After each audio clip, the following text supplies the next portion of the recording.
I'm looking at what class are we in? Healthy mind, body, spirit. I know. Why shouldn't I remember that name? That's the name of my beautiful company. Look at that beautiful logo. I know. I should always be wearing blue and green to accent my logo. It's called branding, Dr. Feravich. Branding. Let me see. Are we on? We're doing good. Got a signal all day. What the heck? Okay, so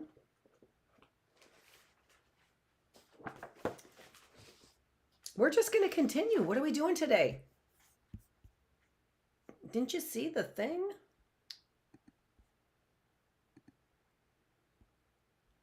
No. Yes. So we are on day 7. I'm going to take a look at Friends, more of Friends today, right? But we'll see how many more we're going to do that's a little bit different. I think I'm going to go to the back in the last ones and see what we got going on there.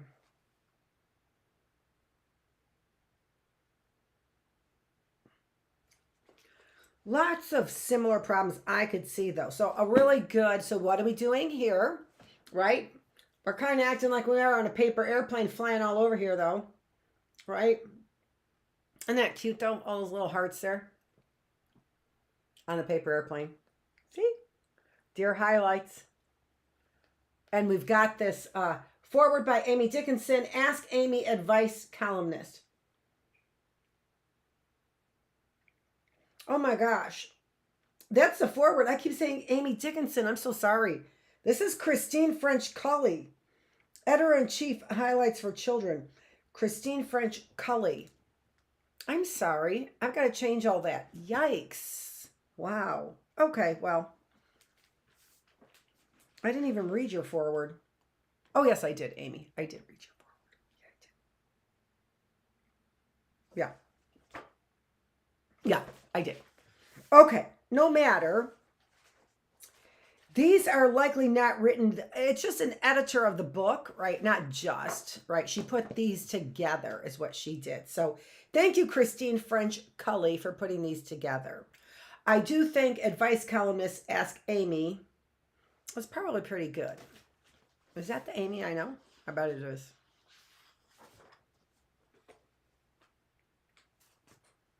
Okay, but with this, we also pick out 2 magazines that I got from Commerce Township Library when they had their library sale. I didn't get a lot of the highlights, unfortunately, because I didn't have a lot for sale. I'm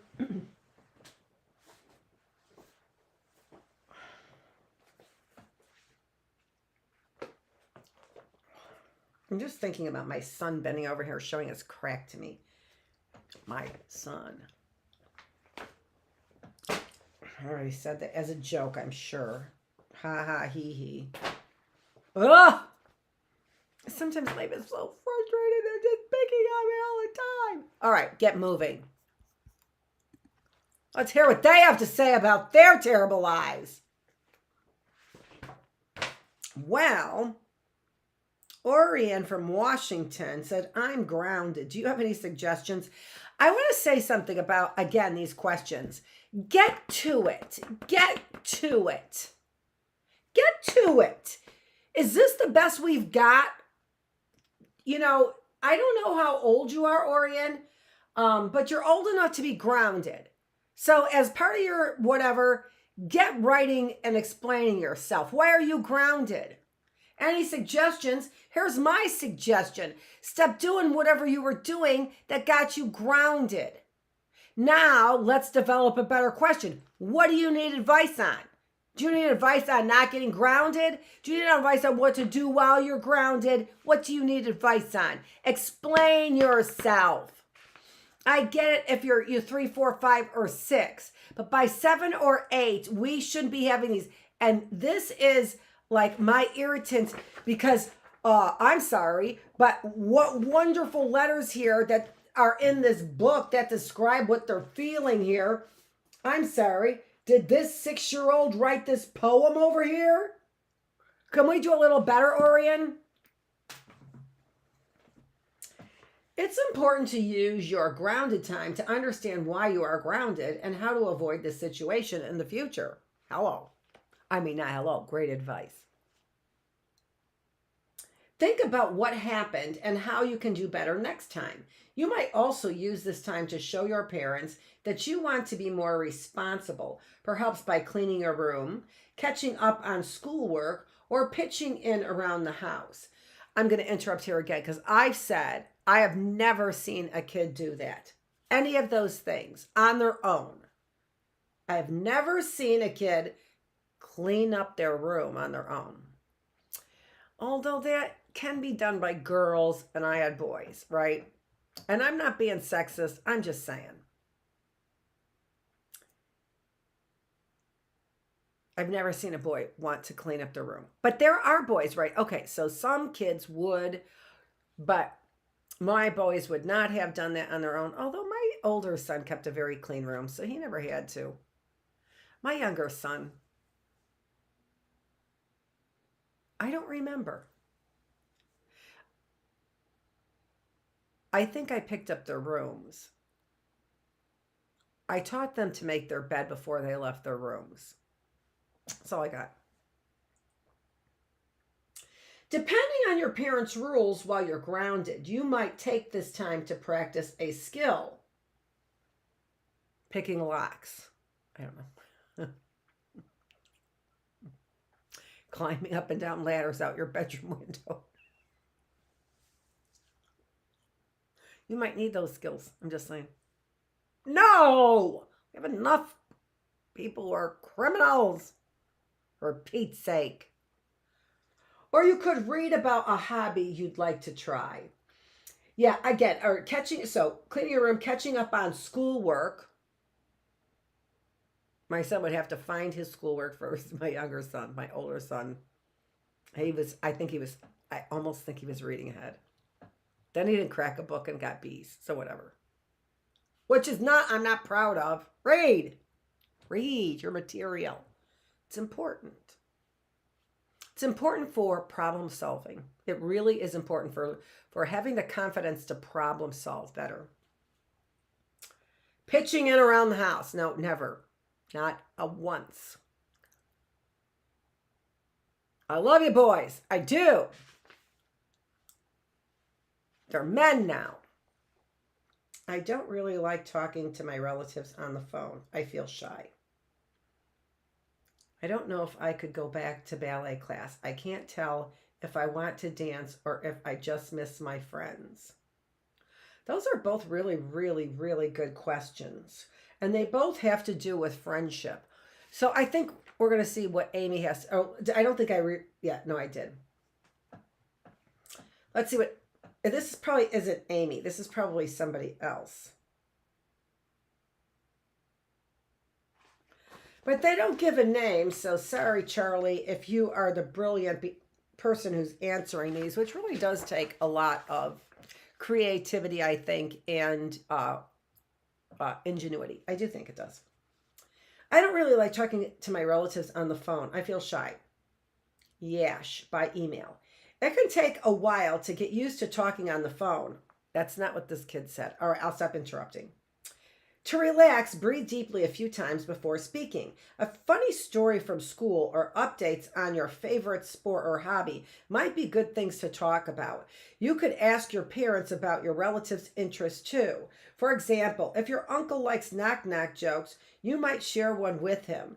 Eventually, you may feel less shy and look forward to talking on the phone. Just saying hi and talking for a moment or two means a lot to your relatives. Hearing your voice is a great joy to them. That is a really great answer, and I fully agree with this answer.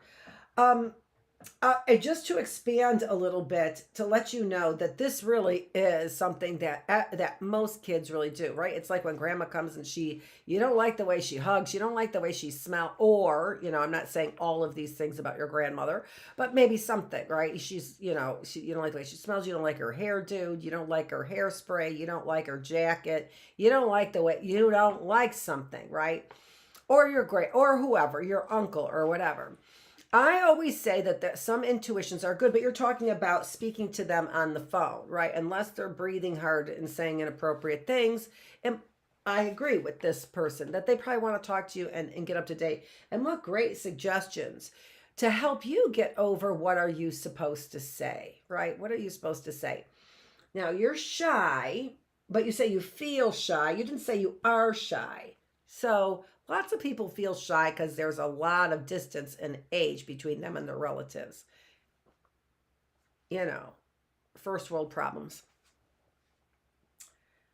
I don't know if I should go back to ballet class. I can't tell if I want to dance or if I just miss my friends. That's a great, great question. To help you figure out if you miss dancing or your friends, you might practice dancing at home for 20 minutes each day for 1 week. Oh, you'll toss dancing right out the window. Practice what you've learned in class. At the end of the week, if you find yourself looking forward to dancing, then you will know that you miss ballet. If instead you find yourself not wanting to practice, it's more likely that you miss your friends. It's fine to want to do an activity that your friends are doing. It is.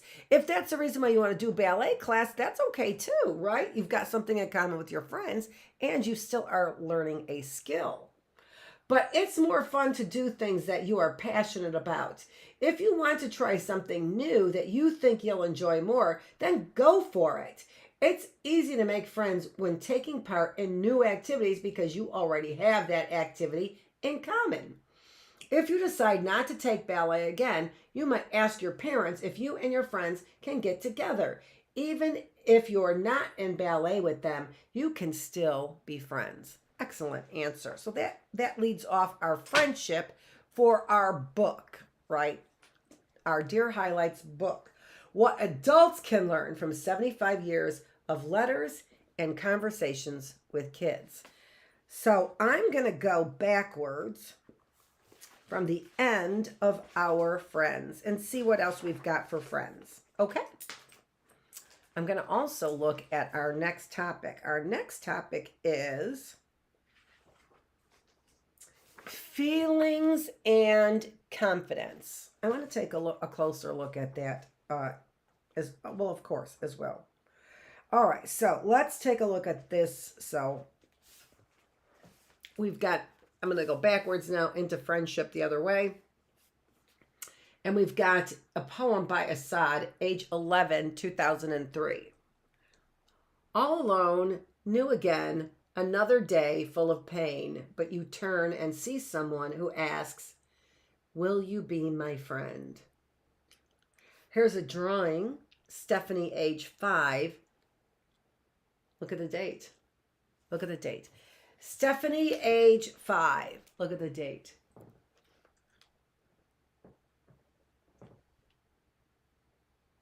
(1951). Isn't that awesome? 1951. Okay, so here we have Annabelle from 2017, who also has a wonderful drawing on the bottom of hers as well.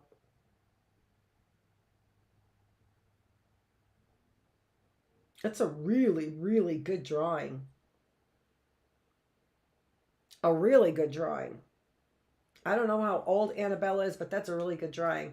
I already know what's going on in her story. It's such a good drawing. Let's look. Here's her drawing.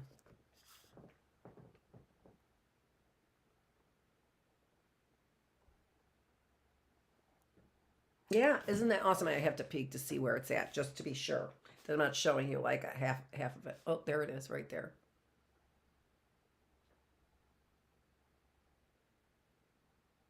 I do a pretty good job of that. I think I do a pretty good job. Okay, stop patting yourself on the back. Can we get to our first one in the book? Hey, listen, I read 3. Yeah. Dear Highlights, there is a girl in another class at my school who I used to be friends with. A few weeks ago, she said I ruined her life. I know what she is talking about, and she tried to say sorry, but I just wasn't ready to forgive her. I have a feeling she'll try to say sorry again.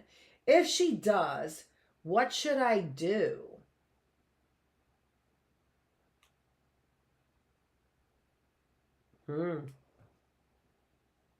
That's a good one. Let's look at that picture again.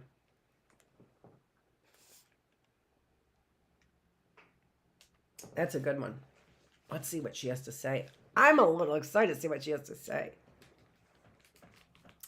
Dear Ann, I don't have an idea. Just right off the top of my head, I don't.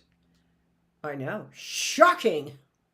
Dear Annabelle, you're not alone. We often hear from kids who have had a disagreement with a friend.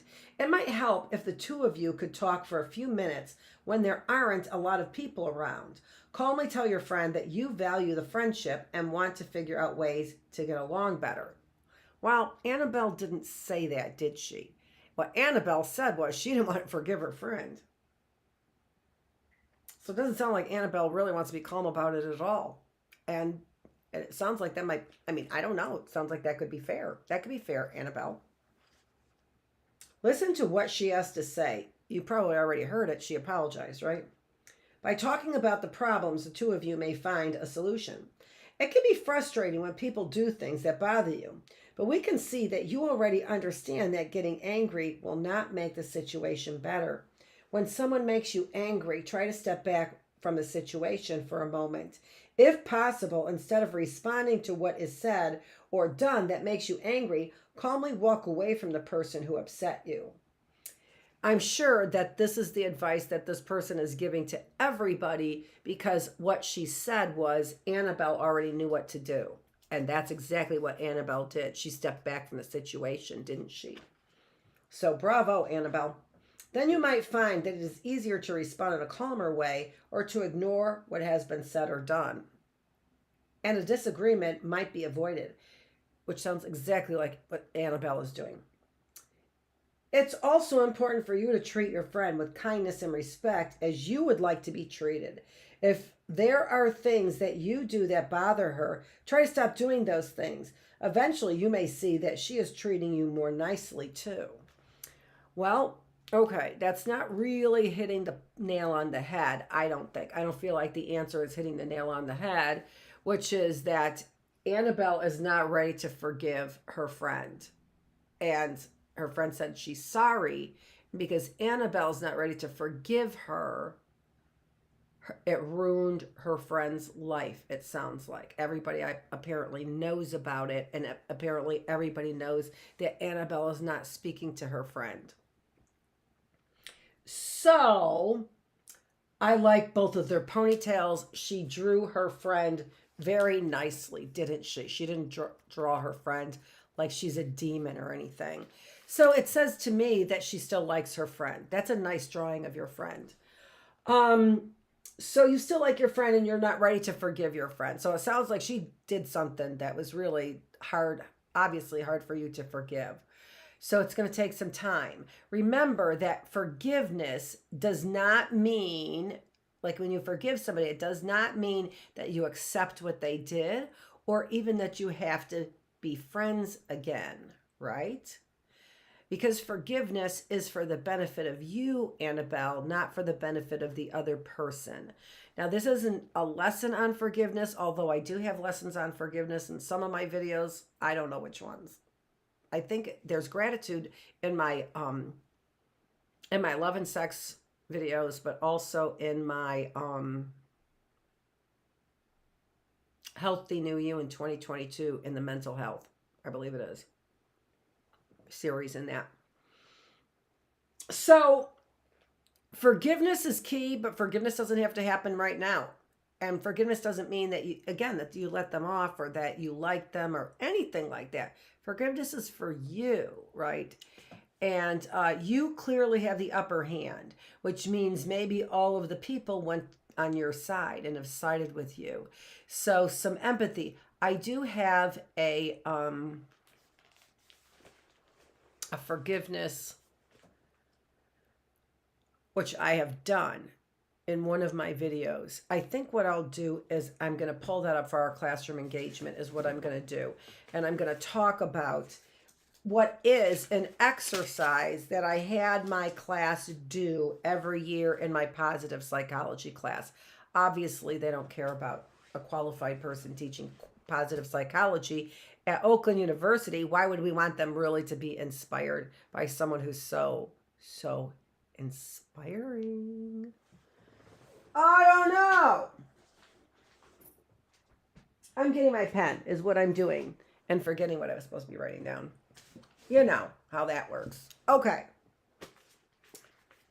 Oh.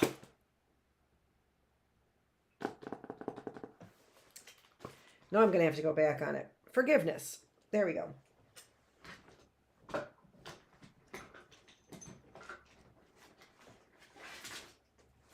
I'm like, how can I not have a pen? Honest to gosh. My purse is here. My table is here. My classroom's here. I can't find a pen. Okay. In our classroom engagement, we're going to look at the questions for forgiveness is what we're going to do. Because when you go through the questions, a series of questions, it indicates whether or not you're ready to forgive that person. And it also helps you put enough of a spin on it to help you get ready. But you might not be ready. You might not be ready. And that's what needs to happen is forgiveness. Okay. Let's move on. Ashlyn. I love that name, Ashlyn. I don't know why. I do like that name.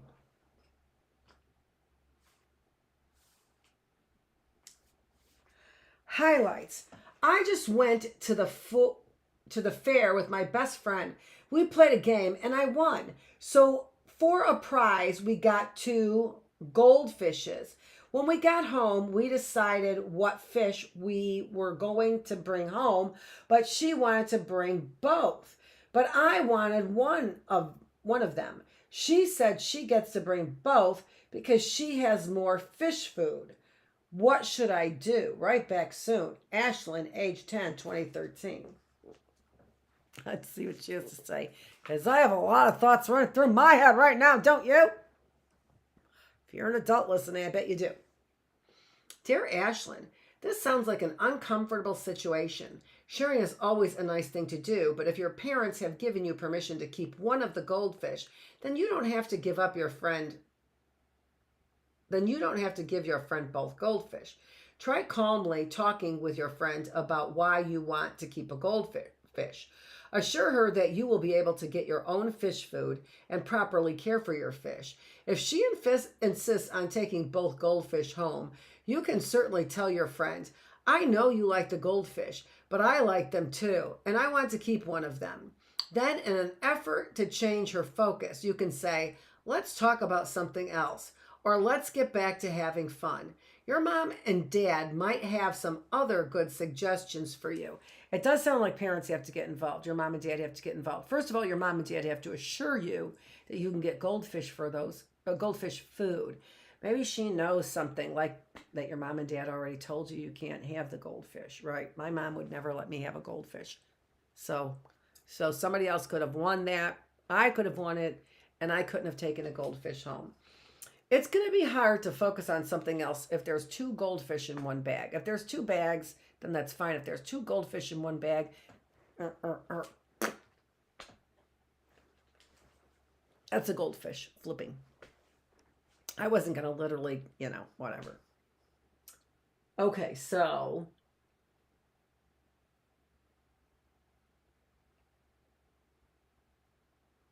yeah, other than that, I get your problem.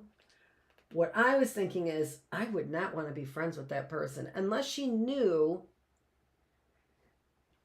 that you couldn't keep those goldfish. I mean, here's another point here. You won the game, so I don't understand why Bossy Pants over here is wanting to keep both goldfish. Unless she knew your parents wouldn't let you keep the goldfish. Is there more to the story, Ashlyn? David, dear highlights, I have had a friend since 1st grade. Now in 4th grade, she is very different from 1st grade. I want to tell her I don't want to hang out with her anymore, but I can't get her to understand. Please help me. David, 2000. He's not 2,000 years old. I don't know why people aren't putting their ages anymore. It's helpful. Dear David, everyone changes over time, but it can be hard. Well, he's in 4th grade, right? Dear David, everyone changes over time, but it can be hard to see a friend change so much that you no longer want to be around her. Perhaps this friend is not aware of what she is doing or saying that bothers you.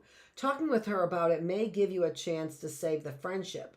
If you do discuss this with her, try to speak calmly and politely. Tell her your feelings and don't blame her.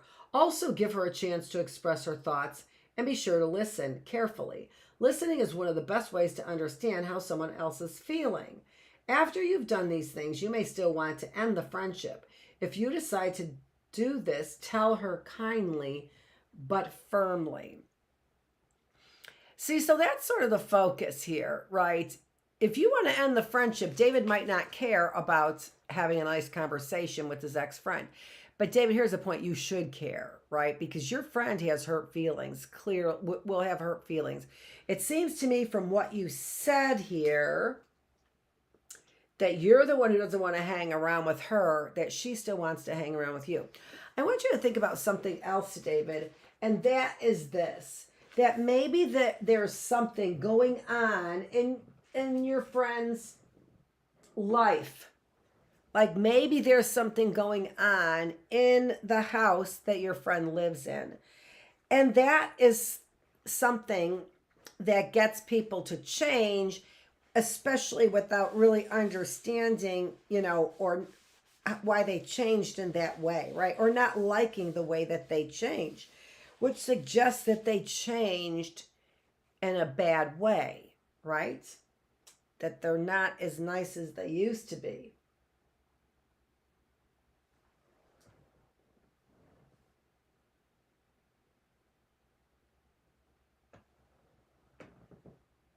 Where did I put my chalk?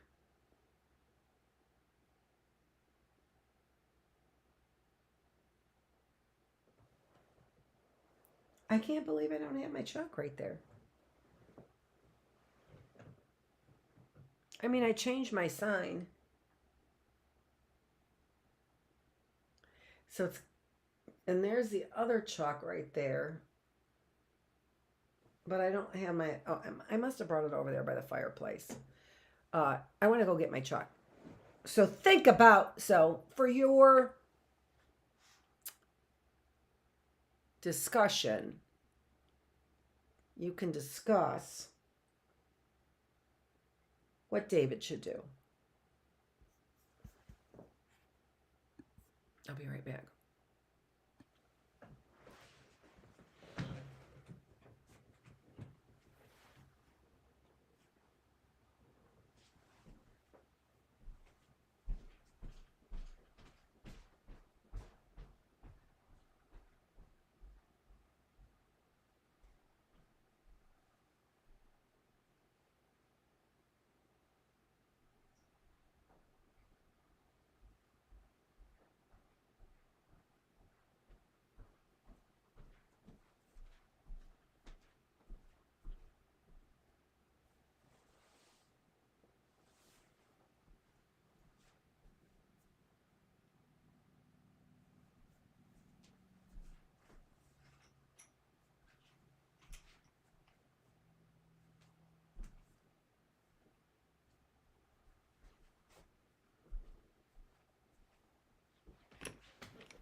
Oh, I know why.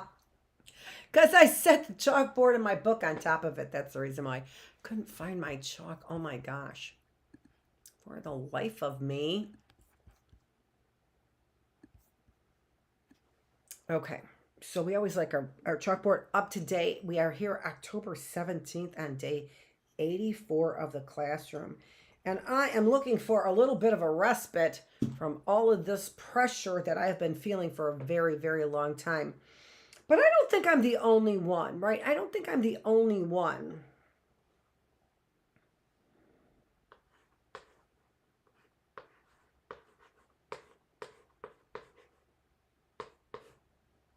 I think that there are a lot of women who, especially if they are in the arts industry, have been in some pretty bad positions financially.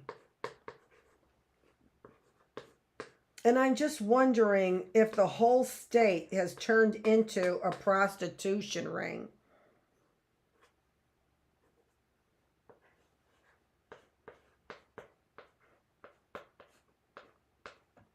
because that's what I'm feeling.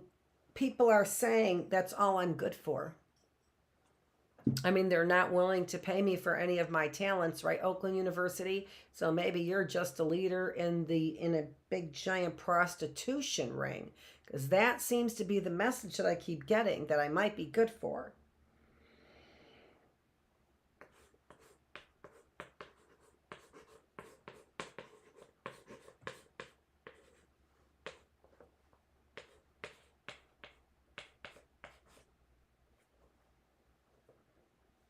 Okay. There, just took a nice little break there. Let's get back to it. So it sounds to me also like maybe David could find it useful to do that forgiveness little chart. He's in 4th grade, but David needs to have a little empathy for his friend, I think, is what he needs to do. A kid is going to have the tendency to not want to have that conversation and that talk, because it's clear David doesn't want to be friends with her anymore, right? But David, you have to respect your friendship that you had for a long time, since 1st grade, right? So that's kind of a long time in childhood terms. So you have to have some respect for your friend and give her some reasoning for it, and maybe an opportunity to change back to who she was in 1st grade. Maybe also, David, consider this. She might like you. Maybe she likes you and she doesn't know how to act in front of you. So just consider that. It doesn't mean you have to ask her and embarrass her. Don't embarrass her, but consider it. And that might help you consider her feelings more, right? And maybe not hurt her feelings. I don't know that she does like you, but for a girl to be friends with a boy for a long time and a boy to be friends with a girl for a long time, they might start liking each other. Dear highlights, my friend and I have been fighting a lot lately. We're content at school, but when we get on social media at night or on the weekends, we always fight. I don't want to fight, but then she hits me where it hurts with being against one of my beliefs, and I become infuriated. Usually she starts going on about me being a horrible friend and that she is better friends with people who frankly talk behind her back about her flaws. I know what you're thinking. You shouldn't hold on to a friend like this. But here's the problem. There's only 4 girls in my class. One of them has things with me in common, my BFF. There's one that constantly verbally stabs me in the back. She says bad things behind my back. And the other one talks bad about my friend. Without my BFF, I literally have no female friends at my school. Feel me here? Okay? I love it. I love the way that you write, Anonymous. Look at all that detail, giving our answerer, our columnist, advice columnist, a lot to work with here. Dear friend, we're sorry to hear that you and your friend have been fighting on social media.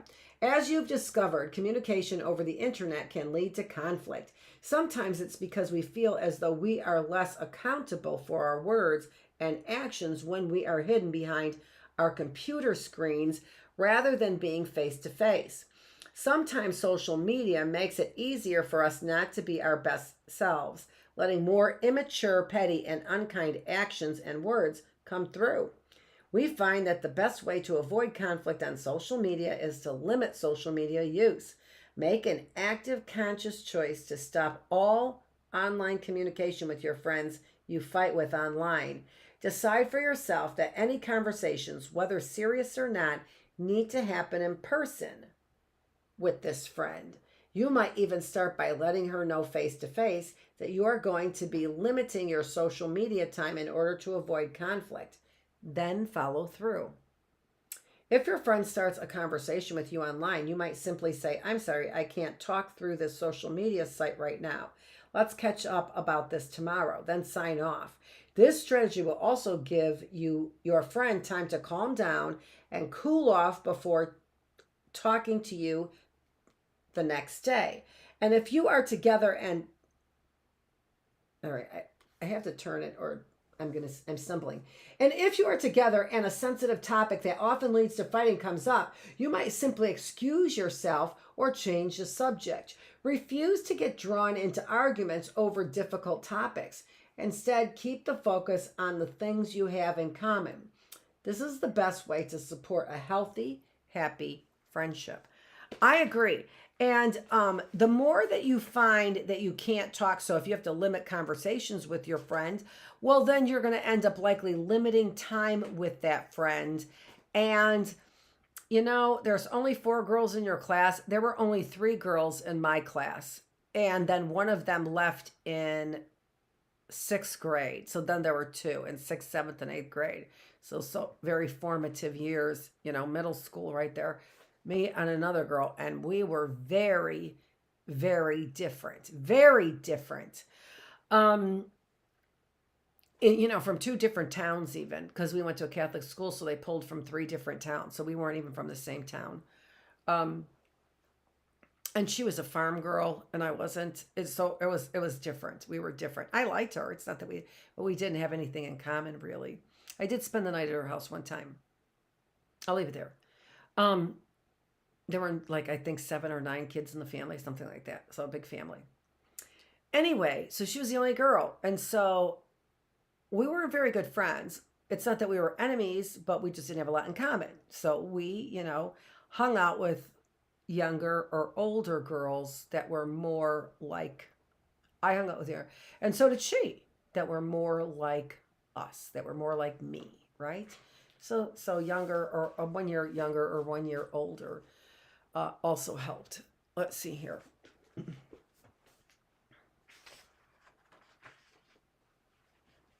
Sarah, age 11, 1994. Great is a lonely heart waiting for someone to come along. Great is like a cold rainy day in the fall, bringing sadness and a broken heart together. Great is lazy when you can't move in the morning. Gray is when it's black outside and not a big orange sun. Gray is when your bright yellow balloon flies away. Gray is when your best friend moves away. So that was Sarah, age 11, and the drawing is by Robert, age 8, and 1993. That looks like 2 good friends hanging out, not in gray, but in the sunshine. Okay. Dear highlights, I have autism, high functioning. I am a social butterfly, but when it comes to keeping friends, I have a problem to that. Social skills is a problem for me. Do you have any tips? This is Maya, age 11, 2013. Dear Maya, in our experience, we have found one of the best ways to keep friends is to treat them the way you would want to be treated. Listen to them when they talk, be considerate of the things they like, and always be kind to them. If a person feels comfortable with you and shares similar interests, they will likely want to be your friend. We can understand that these things may be difficult for you because of your autistic tendencies. This is why we think it's important for you to reach out to adults who know you well, ideally adults who are familiar with autism. You can learn to keep friends. It just may take some time. We hope you will be patient with yourself. Everyone has something that he or she struggles with. Often, with the right support, we can all find ways to succeed. I really like that answer a lot. That is true, that we all have something that we struggle with, right? All of us have something that we struggle with, and that we need to ask people for help. We need to read the right books. We need to figure out what the problem is. And sometimes that doesn't feel good. It doesn't feel good finding out that the problem, for example, might be ourselves. If nobody wants to be our friend, the problem might be something about us. Okay. Let me start with this, Maya, age 11, from 2013. So this was 10 years ago. This is considerable time. But this is something not for you any longer, Maya, but it is for people who are writing like this, you need to write in appropriate English. If you're not writing in appropriate English, there's a deficit there. And deficits are noticeable. A deficit means a shortcoming, that you have a shortcoming that you need to work on. I can see one of the shortcomings is your writing skills. I don't know if it's your speaking skills, but I do know you need to sharpen up your writing skills. Again, if you do not have sharper writing skills, it appears that you aren't that as smart as maybe you are, right? But if you have poor writing skills and poor grammar when you speak, then that demonstrates a lower level of intellect. And that could be why people are, when we see people with shortcomings, it makes sense not to want to go to that person, like for advice, right? She doesn't know what she's talking about. Why would I go to that person for advice, right? Why would I ask that person for help on my homework? She doesn't know what she's talking about, right? So this is the very beginning, Maya, of trying to find out what it is about me, you in this case, just like I have to do. If somebody doesn't like me, I need to first think about is what it is that they don't like about me. What don't you like about me? Now, they might not be willing to tell you, and they might just say, I like you, and then never play with you, for example, or talk behind your back, for example, right? So those are possibilities for people when they're not very friendly, right? And that's why you have to think about it yourself, because sometimes people aren't going to ever tell you the truth. So what you need to do is, and this is important because you have a lot of people, whether or not they are high functioning autistic, there's 1 in 42 people who are autistic, probably less than that, right? I happen to think it's not a deficit. I happen to think you just have to develop a skill like everybody else has to develop skills. You just have to develop a skill. Some have to develop a skill for math. Some have to develop a skill for reading. Some have to develop a skill for reading social cues. All right? If somebody's interested, they lean forward. They stop talking and they listen to you. If those people aren't doing that, then they're not interested in you. All right? Interested in what you're saying. At that moment in time. Doesn't mean you can't be interesting, right? What we're teaching you, what I'm talking about, is reading their cues, is what I'm talking about, all right? So, are they looking you in the eye? Are they leaning forward? Are they asking you questions? All of these things show interest. You're probably getting the idea because they're not asking you questions, because they're turning around and walking away and they're not listening to you, or they're not looking you in the eye, right? All of those things. Remember that we need to find people, first of all, to be our friends. We need to find people that we have something in common with.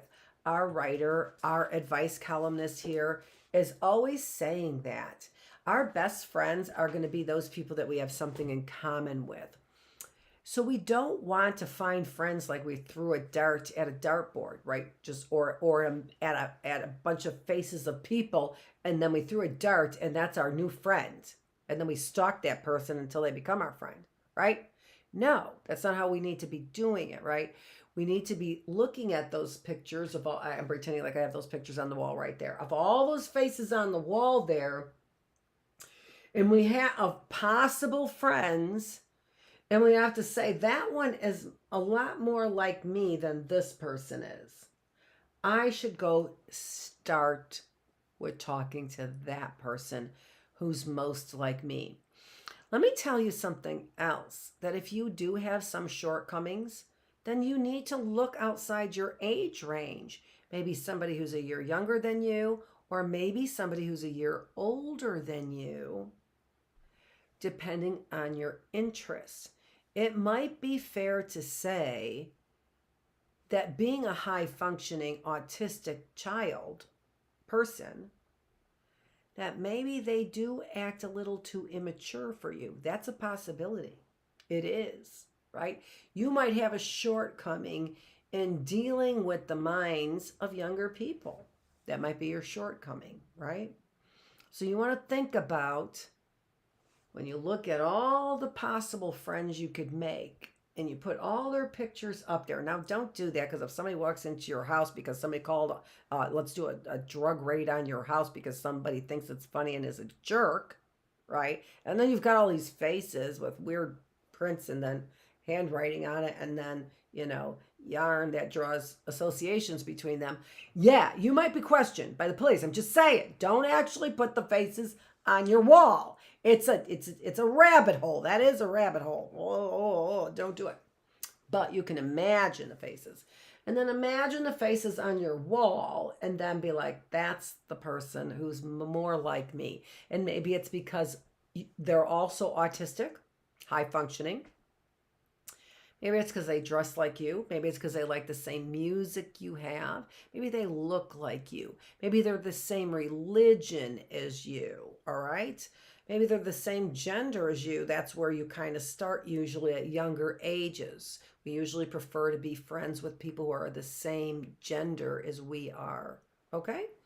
All right, so Maya, I really hope that helped you a lot. I think, yeah.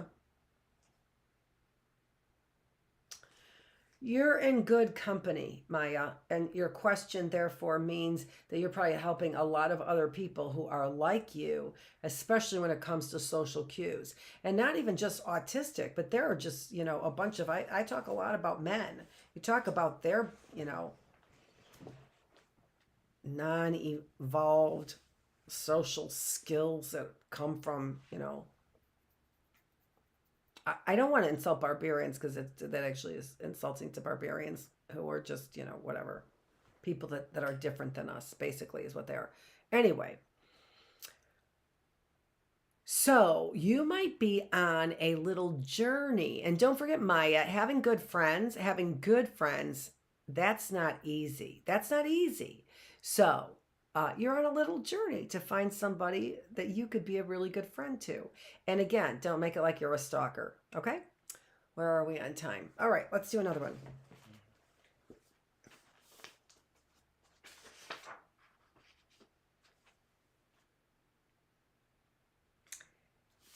This is a long one. Let's see what Alexandra has to say, age 12. That's what I was going to name Alexandria.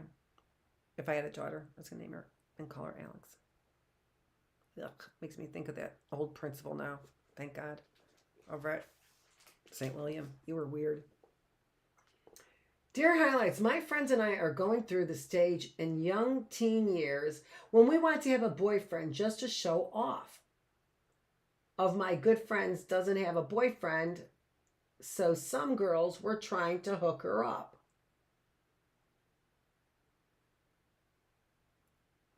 I think that's supposed to be one of my good friends. Doesn't have a boyfriend, so some girls were trying to hook her up. About a day after, she took me aside at recess and said, "Tell them I don't want a boyfriend or something." "Why? You're great looking. You know you can have a guy if you wanted," I replied. "No," she stated. "It's not like that. Don't tell anyone this, but I don't want a guy. I want a girlfriend," she said, giving me a puppy dog look that says, "It's not my fault."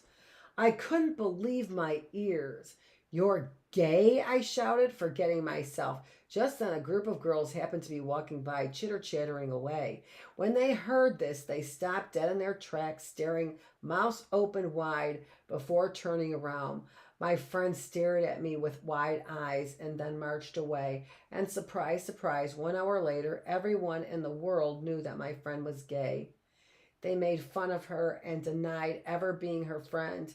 I feel very bad and mixed up. Can you please help me? I try to be her friend, but every time that I look at her, I get a horrible feeling.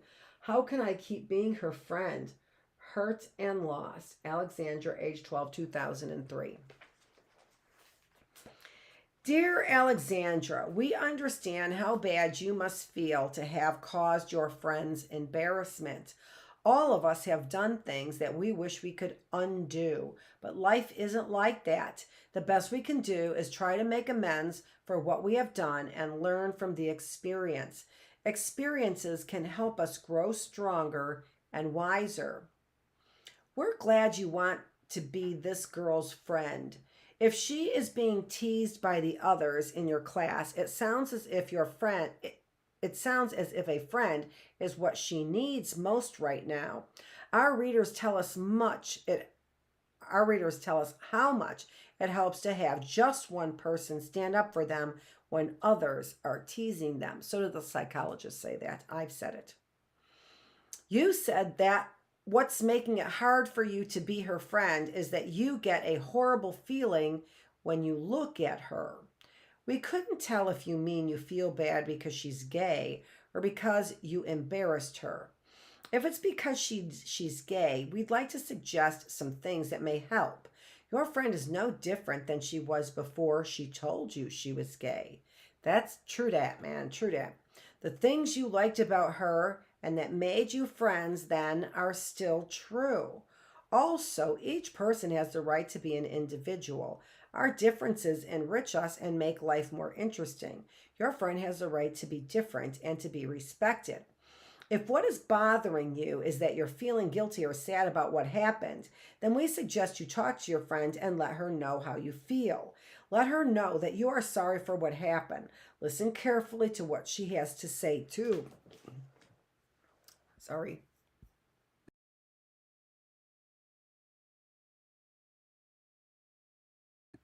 I have a tickle in my throat.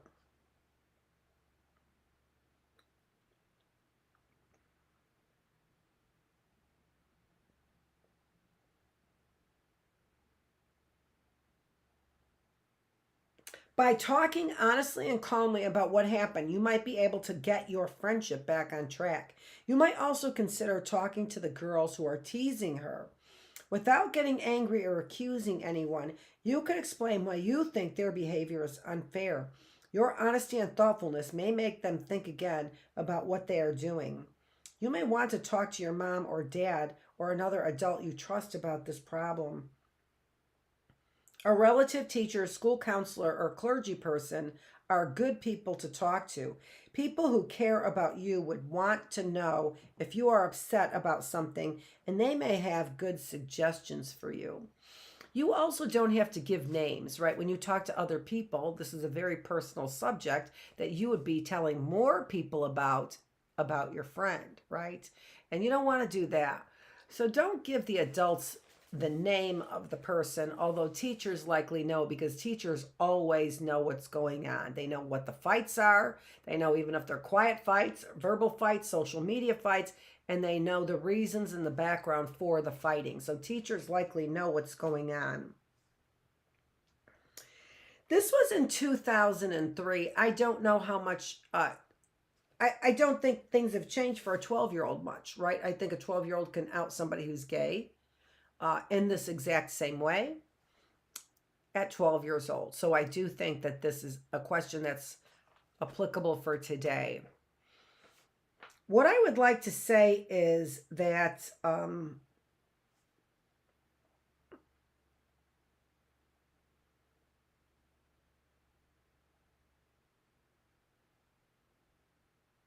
when you're 12 years old, you are still in an area or group, maybe, that is associated more with your peers. In middle school, we develop relationships with peers, and from that peer group, we then develop in our adolescence greater sexual desires. Okay? But at younger ages, before puberty, we will be interested in our same sex peers because that's who we usually play with. All right? In middle school. If your friend has been brought up understanding sexuality and different sexual choices, she may be confusing her interest in same-sex peers, as we would call it in psychology, for a sexual interest. When you're in 5th grade, you like in 4th grade, you like to play with your same-sex peers. You will like them. You like them better than non-same-sex peers typically, right? So you won't like the opposite sex prior to puberty. If your friend hasn't reached puberty, she may be misinterpreting her feelings for liking her same-sex peer.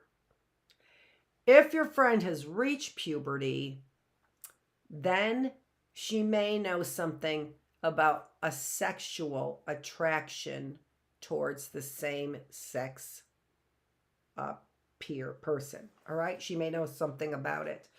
But just something to think about, because puberty introduces sexual desire. Prior to that, you're not being introduced to sexual desire unless physically, unless somebody else introduces it to you, which is also a possibility. So all those things are something to think about, right? This is a good reason why you talk to an adult on the topic, somebody that you trust on the topic. I think that's good for us. So the next time we meet, we are going to go into our topic on feelings and confidence. There's going to be a lot that I have to say on this because this is my specialty, positive psychology. It's my specialty.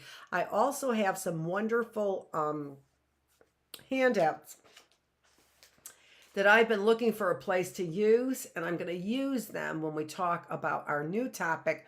We're still doing Dear Highlights in our Healthy Mind, Body, Spirit classroom, because this is some really good sound advice that gets our minds thinking, inspires our spirit. The very word spirit and inspire are related. Inspires our spirit so that we might have a what? We might have a healthier body. This is Dr. Annette Feravich. I'm the teacher. You have been here in the HMBS classroom. Thanks for joining me.